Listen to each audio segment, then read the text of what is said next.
va repasser la parole à notre Alain Douc, national et international d'ailleurs, pour la dénonciation de ce vendredi matin.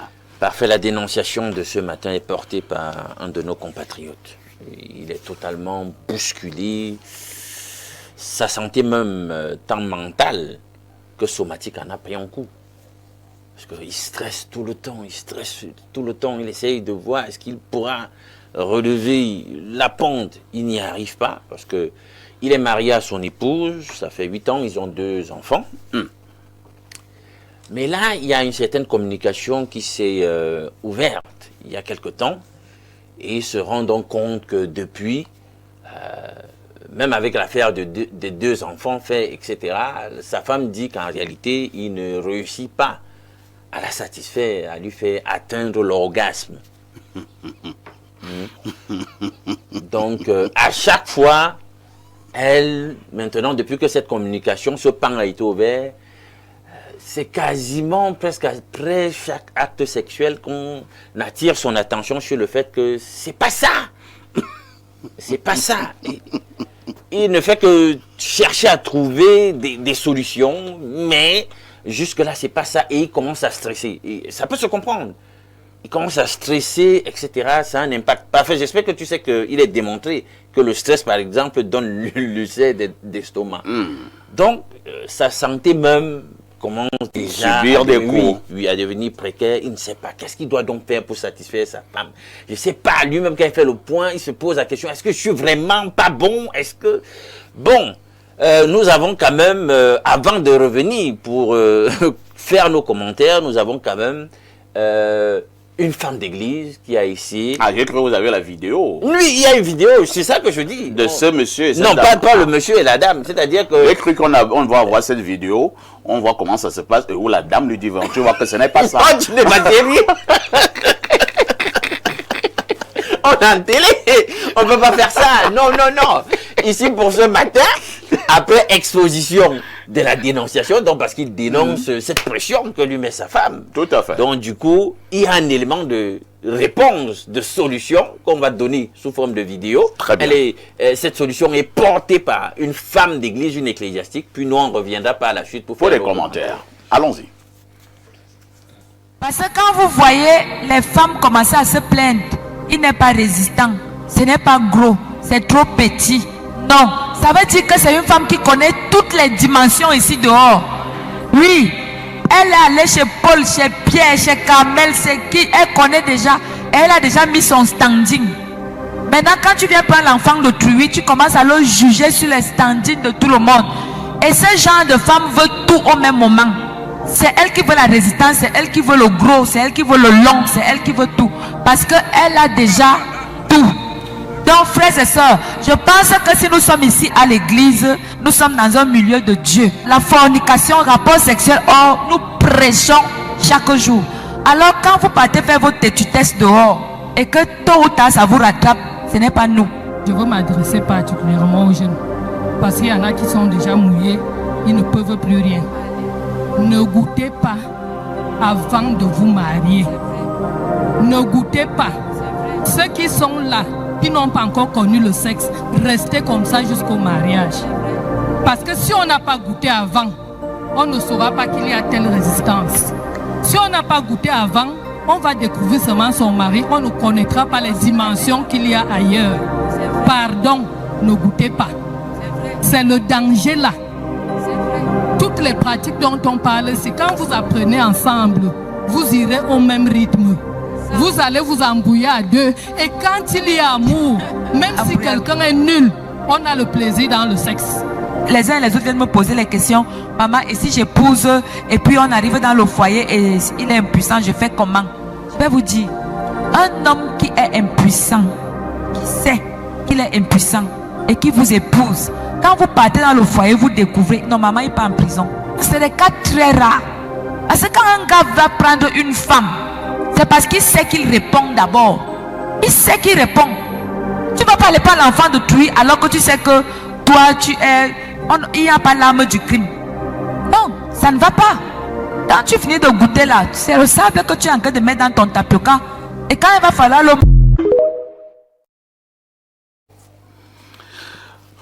Oui, Alain Luc, nous avons donc eu la dénonciation et nous avons eu ces vidéos. Ça tombe bien parce que ce sont les femmes elles-mêmes qui parlent, qui s'adressent à leurs copines, à leurs sœurs, à leurs petites sœurs, à leurs grandes sœurs, à leur maman. C'est une dénonciation d'un autre genre. Rodrigue, Adalbert et Evina, ça devient de plus en plus également en fait de société. Hein. Elles sont nombreuses, ces femmes, qui se plaignent au quotidien. Beaucoup n'en parlent pas, mais elles souffriraient en silence. Elles estiment que sur le plan intime, elles ne sont pas satisfaites que leur mari, que leurs copains, que leurs petits amis ne font pas le job. Un véritable fait de société, ou alors il y a un peu de l'exagération. Bien entendu, pas fait ici, c'est un véritable phénomène de société. Je voudrais dire que un foyer n'a pour réelle colonne vertébrale. Voilà que le lit et cette activité-là. Mais seulement, je voudrais observer quand même qu'en écoutant cet élément, je me rends très bien compte que les gens qui ont l'appétit vraiment poussé vers le sexe, c'est d'abord les femmes. Mais maintenant, nous les hommes, c'est au niveau de l'approche que nous nous sommes même pas. Cela signifie que nous les hommes, il nous manque juste de maîtrise. En fait, nous on n'a pas de maîtrise, elles ont la maîtrise, elles se maîtrisent. Et on a l'impression que c'est l'homme qui aime trop l'affaire là. Bien, en fait, ce n'est même pas l'homme. Parce que là où la gourmandise de l'homme se termine, la gourmandise de la femme n'a même pas commencé. Vous voyez un tout petit peu. Et ça se voit parce que quand j'ai écouté les deux dames qui ont pris la parole, elles maîtrisent d'abord très bien les termes. Et elles ont des termes vraiment... L'arme du crime. Et on voit très bien que elles ne sont pas vraiment éloignées de la bonne expérience. Le terme goûter est ressorti de là plusieurs fois. Les longs, les gros, tout ça. Mais c'est ressorti là. Mais les mamans là, elles-mêmes... Elles ne sont pas doucement. Non, elles ne sont pas doucement. Elles peuvent avoir un véritable CV à défendre. Dans ce sens-là. Mais maintenant, lorsque on l'a déjà indiqué que les femmes aiment cette affaire-là plus que nous, mais elles sont un tout petit peu sournoises. Il y a une petite dose d'hypocrisie dedans. Mais maintenant, il y a qu'elles ont totalement laissé à l'homme la responsabilité d'aller vers, la responsabilité d'aller demander, la responsabilité d'aller négocier et tout et tout et tout. Ça, c'est le premier pan. Le deuxième pan touche effectivement à ce que disait la dame dans la vidéo, et c'est là toute la nécessité d'apprendre à connaître la femme que l'on veut épouser. Parce que si vous êtes dans une logique de relations passagères, périodiques ou temporaires, bon, tant mieux. Mais maintenant, si vous ambitionnez, vous nourrissez, n'est-ce pas, le rêve, le projet d'épouser une femme, il faut comprendre déjà d'abord que le mariage n'est pas un jeu, et c'est ça le problème de notre génération. Notre génération pense que aller rassembler la famille, réunir les deux familles, aller devant le maire, et pour le cas de beaucoup d'autres, aller à l'église même, c'est tout à fait un jeu. Et puis quelques mois après, on peut légèrement parler d'incompatibilité d'humeur, incompétence sexuelle et tout, et décider de se séparer comme ça. Que non, le mariage, c'est pas un jeu. Alors, si vous décidez de vous marier, vous devez vraiment apprendre à vous connaître, questionner les profils des uns et des autres. Certains pensent que non, il ne faut pas regarder le passé de ta femme si tu l'aimes. Il faut regarder ce passé. Parce que si c'est une dame qui, dans son passé... Le problème à Adalbert est que, en prenant le risque de regarder le passé de nos femmes, on risquerait de découvrir des choses abominables. Est-ce que cela n'aura donc pas un incident sur la suite de votre vie? Bon, il vaut mieux découvrir ces choses abominables que d'affronter l'étape ou alors l'épreuve de la rupture après avoir supporté toutes les étapes du mariage, notamment les dots et tout ça là. Les dots, vous connaissez le coût de la dot aujourd'hui? C'est exorbitant. Alors, vous savez ce que c'est que acheter 5 ports long châssis? Hein? Acheter une moto, acheter 3 motos au beau-frère. Un port au moins à 400 000. Alors, est-ce que vous savez aujourd'hui qu'aujourd'hui, à la dot, la belle-mère vous demande toute une maison? Une maison. Alors, vous savez ce que ça fait? Alors, vous devez prendre la peine de dire que si j'aime vraiment la femme, mais aimez votre femme en âme et conscience, en connaissant vraiment son profil. Une jeune dame qui parle au passé était actrice, mais de ce type de débat sexuel compliqué, partout, je ne sais comment appeler tout ça là. Ben, elle a expérimenté toutes les positions, canard penché, grenouille séchée et tout ça. Mais vous n'avez pas connu. Crabe inversé. Alors, crabe inversé et tout. Vous ne connaissez pas ces exercices. Vous n'avez pas la pleine maîtrise de cette affaire. Et puis vous la conduisez vers le maire comme ça. Ce genre de plainte ne peut qu'arriver et intervenir. Parce qu'à un moment donné, parce que les vieilles habitudes ont la peau dure, elle aura la nostalgie de ce bon vieux temps. Et c'est pour ça qu'il y a des cas d'infidélité, parce que si la fille, elle s'est habituée à ce type de sport, à ce type de gymnastique, à ce type d'exercice, mais mon frère, et puis vous arrivez avec un air un peu trop sérieux. Un gentleman. Voilà, gentleman, avec les pratiques des missionnaires. Trop lointaines, papa et maman et tout ça là. Alors qu'il y a de grandes innovations et de grandes révolutions dans cette affaire-là. Vous ne serez pas de la part. On va chercher les gars qui comprennent le sujet et qui peuvent faire le travail. Et c'est comme ça que vous serez un mari cocu, vous allez élever des enfants qui ne sont pas les vôtres, parce que c'est parmi les conséquences. Voilà, avec tombe enceinte dehors là-bas avec un gars. On te colle son corps. Voilà, c'est vous qui l'avez épousé, vous êtes son mari. Incroyable. Naturellement, même si elle est tombée enceinte de quelqu'un d'autre, c'est votre épouse, on sait très bien que quand son ventre pousse, c'est votre travail. Alors qu'en réalité, c'est pas vous qui avez fait le travail. Merci. Hein. C'est pour ça qu'il est important de connaître le profil de madame. Vous devez vous connaître. La troisième chose qu'elle soit dit pour sortir, c'est que effectivement, il y a beaucoup d'hommes qui souffrent d'incompétence sexuelle. Notre génération, surtout chez les hommes, est globalement malade. Les gens ne comprennent pas que le corps humain, c'est un peu comme ce moteur-là qu'il faut entretenir. Vous êtes véhiculé, parfait. Bien sûr. De temps en temps, vous vidangez votre moteur. Tout à fait. Alors, de temps en temps, vous entretenez le moteur. Mais beaucoup d'entre nous traînent des glaies dans les reins, traînent des levures dans le ventre. Beaucoup d'entre nous ne sont pas vraiment amis des activités sportives et tout.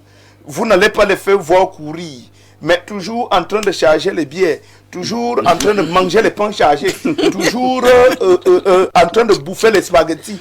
Ils sont toujours en train de manger, de manger. Et à un moment donné, le comité de base tombe. Ça perd la virilité et au niveau de la maison, les tensions commencent parce que vous n'êtes pas à la hauteur. C'est pour ça que nous autres, nous sommes un peu plus proches de la forêt. La femme peut pardonner même votre infidélité et toutes les autres fautes, mais pas l'éjaculation précoce sur elle. Vous comprenez? On peut arrêter comme ça. Ne pas ça.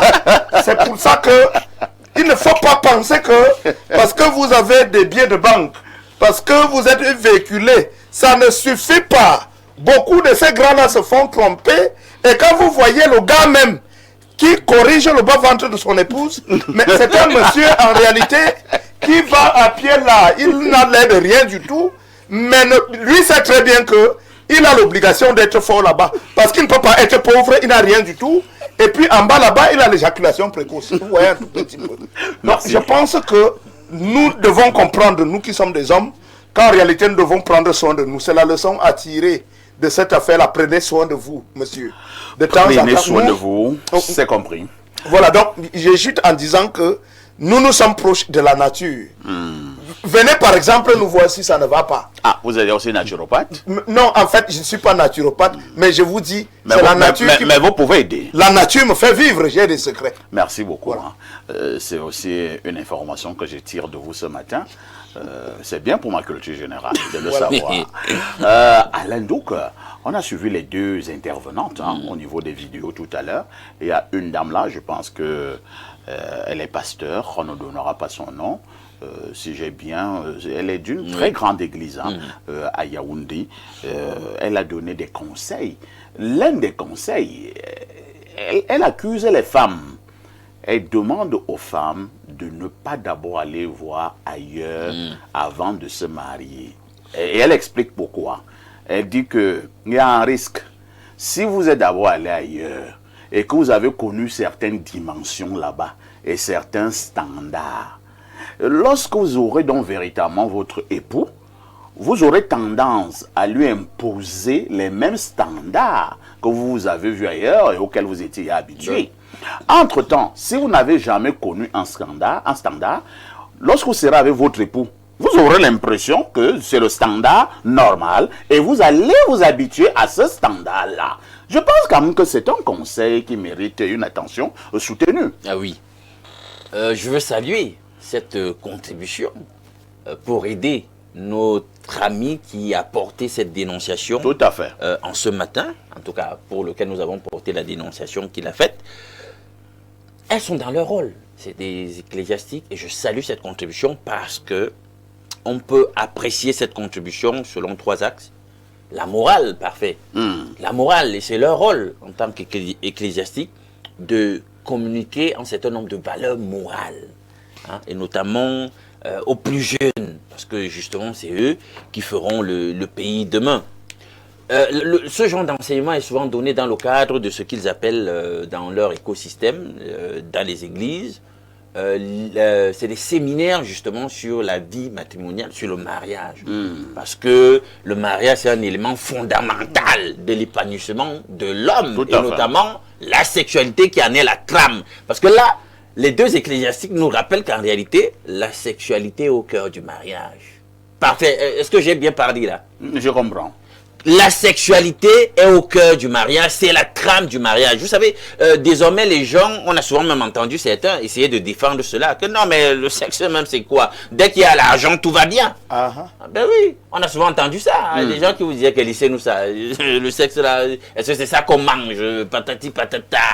Et non, dès qu'il y a l'argent, on oublie tout ça. Oui, jusqu'à quel point on oublie? Parce que et là, tout le développement de Rodrigue, justement, attire notre attention dessus. Certainement, lorsqu'on va donner l'impression d'avoir oublié cet aspect, ça veut dire qu'il y a un substitut de besoin en question ailleurs, voilà, etc. Donc, c'est de ça qu'il est question. Maintenant, parfait, moi, j'ai une préoccupation. Laquelle? La préoccupation, c'est, je suis preneur de ce que nous a donné nos deux dames. Totalement preneur. Mais maintenant, parfois, on limite la problématique de la satisfaction sexuelle au fait que vous pouvez avoir une bandaison, on se comprend, c'est-à-dire que vous n'avez pas de dysfonctionnement érectile. Mais ne pas avoir de dysfonctionnement érectile ne garantit même pas que vous pourrez satisfaire celle que vous avez épousée. Très bien dit. Il faut qu'on soit d'accord là-dessus. Oui. Parce que dans le cadre des églises, on va dire, comme la dame, la première, que je nomme pas, on connaît son nom, comme elle a dit, ben, il se rassure que ça se lève. Ok, ça se lève, on est d'accord. C'est parce que s'il vient à te mentir sur le sujet et vous vous mariez, tu peux lui porter plainte. Après, si tu te rends compte qu'il est impuissant. Bon, d'accord. Il n'y a pas de dysfonction érectile, mais arrivé là-bas, si elle a un passif tellement lourd là, c'est une ancienne. Ça dit elle tournait les films porno, elle pointait les 500 000, 250 000. C'est les gars qui les sollicitaient là pour les partout, un peu partout dans les samedis et dimanches compliqués, etc. Tu as beau être là sans problème de dysfonction érectile, mais c'est sa soif. Elle est insatiable. Tu fais comment? Tu vois que le simple fait que ça s'élève, ça ne garantit rien. Ça ne garantit pas que... Il faut avoir des performances hors normes. Pour chercher à se mettre à son niveau. Faudra recalibrer. Tu auras le temps pour ça. Quand les gens courent après l'argent, ils n'auront pas le temps pour le travail, vole tout le temps. Et les problèmes de famille, ses propres problèmes, parce qu'elles sont là, elles vous assaillent de problèmes d'argent et tout ça. Tu es sûr que tu auras le temps d'aller chercher à voir comment tu vas performer pour la satisfaire. C'est tout ça. Merci. Donc, c'est très compliqué. Alors, nous allons faire appel à notre messagerie, hein, notre jolie messagerie qui explose comme d'habitude. Alors, prenons déjà ce premier message. Bonjour, monsieur Aïssi. Je voudrais être en contact avec Adalbert Evina. Je présume que voilà une victime. Voilà une victime. Non, en fait, parce que... Il pense qu'Adalbert peut être la solution à son moi, j'ai manque de compris respect à dans la mon maison. esprit parfait que moi, Evina, je passe en télévision, c'est vrai, mais je n'ai pas encore les moyens. Donc, je ne peux pas manquer d'argent, être un coup type et être faible en bas. Je ne peux pas. Je ne peux pas. On fait bien votre pub. Hein? Voilà. Donc, au moins celle-là. Au moins celle-là, il doit répondre. Donc, nous, on est du village. On est né au village. C'est compris, Rodrigue. Et on ne joue pas avec... Merci pour la pub. Voilà. Le monsieur qui envoie le message, c'est Stéphane, hein, du côté de Tchang. Notre message à notre ami du 212. C'est le Maroc. Il est là ce matin. Bonjour, parfait. Ici, la CAF de la modération. Parfait. Tu as dit qu'aujourd'hui était une journée chômée et payée, non? Je suis sûr que si cette journée était juste chômée et non payée, tu n'allais pas faire l'émission aujourd'hui. Tu aimes trop l'argent. Il continue en disant, ici, j'ai vu que tu as les fauteuils en cuir, donc tu as l'argent, hein? Quand j'ai vu ta photo avec Pétula, j'ai constaté à quel point tu aimes beaucoup ta fille. On sent que tu es son papa poule. Et bien de choses à elle, que l'argent la localise. Elle et le petit à tango. Voici la sagesse du jour. Si tu voulais être connu hier, il fallait avoir écrit. Aujourd'hui, pour être connu, il suffit d'être con et nu. Cordialement, ton futur beau-fils. À demain 10h. Comme mon fils. Il veut dire Pétula. Tu veux à Pétula. Je te rappelle qu'elle n'a que 7 ans. Moi, je sais pas quel âge tu as là-bas au Maroc. Parce que si tu es arrivé au Maroc, tu es à Bourlingué. Mais pour arriver au Maroc, je suppose que tu es allé par pirogue et tout et tout. Tu as peut-être d'avoir fait 5 ans avant d'atteindre Rabat. Alors, un autre message ce matin. Que disent ces téléspectateurs, hein? Joyeux anniversaire à mon ami, ça ne se passe pas comme ça, hein? Je veux bénéficier de cette tribune pour souhaiter tes joyeux anniversaires.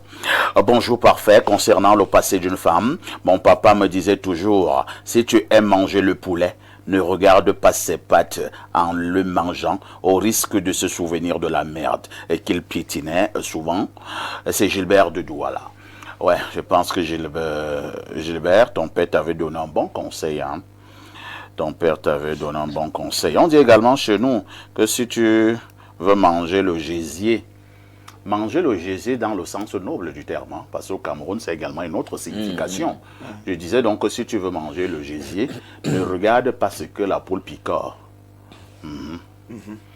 Parce que si tu regardes ce que la poule picore, tu ne mangeras pas son gésier. Les proverbes sont bien, mais il faut questionner le profil de la femme avec Bonjour, monsieur parfait. Ici, c'est monsieur Tchanga qui m'a demandé de vous envoyer les photos de sa fille. Je pense que ça, c'est un message personnel. Hein? Apparemment, la fille de monsieur Tchanga a également un an de plus ce matin. Bon...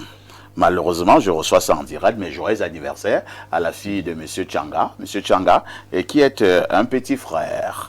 Un autre message ce matin, Beaucoup de messages. Hein? Alors, que dit celui-ci? Bonjour, Perfecto. 20 mars 1998, 20 mars 2026, ça fait 28 ans que Monseigneur Jean-Zois nous a quittés. Une pensée pour lui. Joyeux anniversaire à ta fille. Que le Seigneur achève la bonne œuvre qu'il a commencé pour elle. À lundi 10h. C'est Marco FM depuis le Qatar qui envoie ce message. Oui, l'archevêque, hein, l'ancien archevêque métropolitain de la ville de Yaoundé, le très énigmatique Monseigneur Jean-Zois, c'est l'une des personnes qui ont marqué l'église catholique romaine au Cameroun. Il a été l'emblématique archevêque métropolitain de la ville de Yaoundé. Il avait eu le courage un jour, lors de la catastrophe d'un Sam, au niveau où on célébrait ce culte écuménique, de dire à Mondovision et de dire aux Camerounais, et le président était à cette messe, il a dit, si ces Camerounais sont morts, c'est la mort de la misère, c'est la mort de la famine, la mort de la pauvreté. Jean-Zois, lorsqu'il partait de ce monde, il était devenu un peu dur à l'endroit du régime. Je ne sais pas ce qui n'avait plus marché, il était devenu très dur. Et il a dit cela au président Paul Biya. Et donc Jean-Zois était un monsieur... il a été emblématique. Alors prenons d'autres messages encore ce matin. Pluie de messages. Bonjour, parfait. À ici, l'Assemblée nationale et le Sénat de la modération. C'est compliqué, hein? On ne mange pas la banane avec la peau. Le sexe, c'est toute une autre histoire. Que cette femme aille chercher un champion olympique faf et qu'elle laisse le monsieur là tranquille. Comme le monsieur en bleu, Rodrigue Adalbert Evina, a dit qu'il est préférable de connaître parfaitement sa femme. Un autre message ce matin. Alors, que dit ce téléspectateur? Pluie de messages. Hein? Bonjour, grand parfait. Bonjour à Alain Douk et à Adalbert Evina. Un Dieu que j'adule particulièrement. J'adore votre manière de faire parfait. Celle de nous égayer, même les jours fériés. Si les gens vaquent à leurs occupations, ils donnent des faux rendez-vous à un plateau aussi prestigieux que le vôtre. Ce n'est pas sérieux. Parfait, faites venir mon ami Bertrand.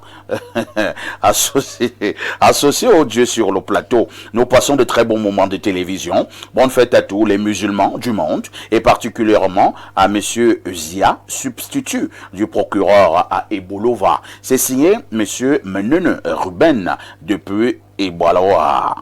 Un autre message ce jour. Bonjour à la perfection. Oui, je ne suis pas d'accord pour ces femmes, car même la Bible le recommande dans Exode 22, verset 16, qui dit que si un homme séduit une vierge non fiancée, couche avec elle, paye sa dot et la prend pour femme. D'ailleurs, on n'achète pas une marchandise sans l'essayer. C'est signé Yves Charlie. Qui est dans la marchandise ici? C'est la femme ou bien c'est l'homme? Et il a même un peu dénaturé la casuistique biblique sur le sujet. Là, il y a un affront, un délit qui est commis et on te dit que non, tu ne peux pas commettre le délit et tu ne vas pas jusqu'au bout de la démarche, donc tu dois la prendre pour épouse. On n'est pas en train d'instituer d'aller, de prendre, tu fais ce que tu veux, non, c'est pas ça. Bonjour le plateau, concernant la dénonciation, il n'y a pas une école où on apprend à faire l'amour. La femme, c'est, oh là là, le mot est fort, hein. Bon, je vais chercher un synonyme. On dira donc, la femme, c'est la chose de l'homme. La femme, c'est quelque chose. Et l'homme a la malchance ou la chance que pour aller avec la femme, il doit démarrer le moteur. Maintenant, il y a les moteurs faibles, il y a les moteurs forts. À qui la faute? Que les femmes apprennent aussi à nous montrer leurs points faibles, car elles aiment cacher en disant que toi-même cherches. Moi, chercher pour ton plaisir.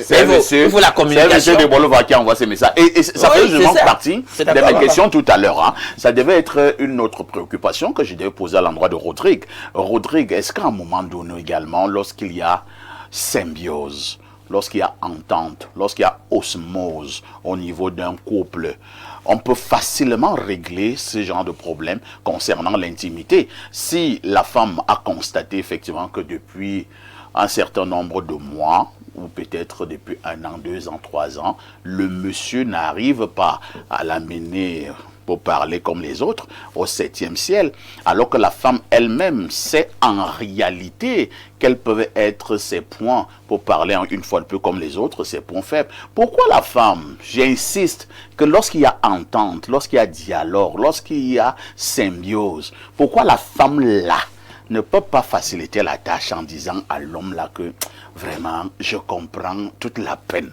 que tu te donnes, mais voici ce que tu dois faire. Et on aura gagné en temps, non? On évitera les engueulades, on évitera les dénonciations à la télévision, les frustrations, le manque de respect à la maison, alors que la femme elle-même sait ce qu'elle faut faire. Et parfois, si elle te le dit, elle n'a pas 1 minute, hein, et le tour est joué. Est-ce que les femmes aussi, quelque part, certaines femmes ne nous dérangent pas pour rien?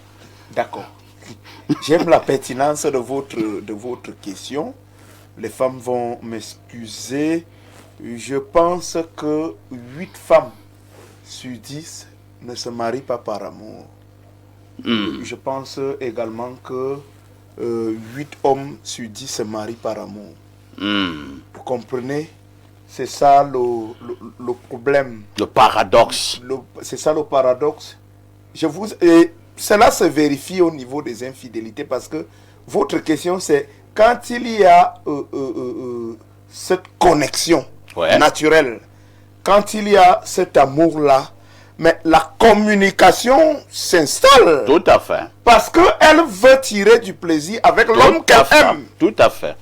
Mais une dame qui est couchée là, comme une planche, comme un véritable morceau de bois, et elle dit dans son cœur, fais ton affaire là, tu descends, voilà, on quitte, finis ton film là vraiment. Elle va aller conduire la cuisine. Voilà, moi je vais me reposer. Vous voyez un peu, c'est qu'il n'y a pas d'amour. En fait, le nœud du problème même est celui-là. Beaucoup de femmes fuient peut-être un certain nombre de choses. Le candidat dont on parle. Elles veulent juste un abri. Voilà, comme je suis en train de vieillir dans la maison parentale, vraiment, il faut que je trouve un abri pour qu'on me respecte aussi. Je crois que c'est ça. Beaucoup cherchent des endroits où dormir gratuitement et manger gratuitement. Elles ne sont pas trop là parce que par amour pour l'homme. Je vous assure, le paradis sur terre, c'est ce foyer où la femme est amoureuse. Vous comprenez? C'est le véritable paradis sur terre. Et il y a cette communication qui facilite les choses. Et je vous assure que une femme qui est amoureuse et qui va avec son homme, l'homme de son véritable profil, il n'y a pas cette gymnastique au lit. Je vous assure que les choses vont un peu plus rapidement. Donc, votre question est pertinente. Il faut cette communication-là. Là où il y a une union sincère. Ouais. Vous comprenez? Là où il y a une union sincère. Mais le type de foyer où la femme n'est à l'aise que quand son homme n'est pas là. Oh, c'est dangereux. Alors, c'est dangereux. mais quand vous revenez du boulot, le visage est attaché. Froissé. On ne veut pas vous voir dans votre propre maison. Vous voyez un tout petit peu. Vous voulez jouer les romantiques en ramenant un cadeau, on vous demande de poser ça là. Donc il n'y a pas une manifestation de reconnaissance de vos efforts ou alors des sacrifices que vous faites pour rendre votre femme heureuse. Et ça ne s'ignore même pas. Il y a des signes qui ne s'ignorent pas. C'est pour ça que beaucoup d'hommes aujourd'hui se sont radicalisés. C'est pour ça que moi je me suis interdit de juger les gens. Si vous trouvez un monsieur là dans ses 40, 45 ans, il n'a pas de femme, laissez-le. Parce que vous ne connaissez pas ses douleurs. C'est quel endroit? Voilà, ne moralisez pas les gens. Merci. Hein. Voilà. Alain Douk, nous nous éloignons pas de cette préoccupation. Oui. Nous avons été d'accord tout à l'heure que bon, les dysfonctionnements au niveau intime, au niveau des couples, ces dysfonctionnements-là peuvent effectivement affecter négativement le couple. Mais en même temps, est-ce que les femmes, pour retrouver cette cohésion au niveau de l'intimité, est-ce que les femmes ne devraient pas également avoir une part active? Nous n'irons pas dans les détails parce que nous sommes en télévision. Oui. À un moment donné, je viens de dire tout à l'heure, pourquoi la femme n'aiderait pas son mari ou bien son petit ami en lui disant « Chérie, fais-moi plutôt ceci, ça irait mieux. » Autre chose, la femme même également, lorsque nous parlons de rapports intimes, il y a une catégorie également de femmes, lorsqu'elles se couchent sur un lit, comme vient de dire Rodrigue là, tu as même l'impression qu'elle est dort déjà. C'est-à-dire toi, tu es là avec ton affaire. C'est comme si elle n'est même pas avec toi. C'est comme si elle attend seulement que tu finisses pour qu'elle continue à dormir. Alors, quand vous avez également affaire à ce genre de partenaires femmes, est-ce que ça ne contribue pas également à polluer l'atmosphère sur le plan intime? Aïe, aïe, aïe. Cette question, elle est hyper profonde et pertinente. Vous savez, le manque de satisfaction sexuelle peut être un motif de divorce. Tout à fait. Mais alors, ce qu'on ne dit pas aux gens, c'est que lorsqu'on va faire les statistiques, on va consulter les statistiques sur le divorce, on se rend compte qu'il y a une belle propension de divorce liée au manque de communication. Ouais. Alors, même sur la sexualité parfaite, on doit communiquer. Ouais. On doit communiquer. Quelles sont ces zones érogènes? Voilà. Elle doit te communiquer cela. Pourquoi il faut absolument que tu tâtonnes? Tu ne dois pas forcément être Elle voit comment tu t'embrouilles. Non, tu t'embrouilles. C'est une épreuve de l'examen.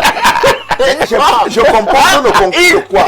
Il faut une communication claire, empathique et compassionnée. Tu dis clairement que non. Fais-moi chérie, ceci. c'est ici qu'il faut toucher. Clairement, elle indique ces zones érogènes. Et maintenant, parfait, l'autre volet de ta question, mais il faut un minimum de participation. Voilà. Hein? Parce que cette façon de se tenir là que tu décrivais, mais ça marque même un certain désintérêt.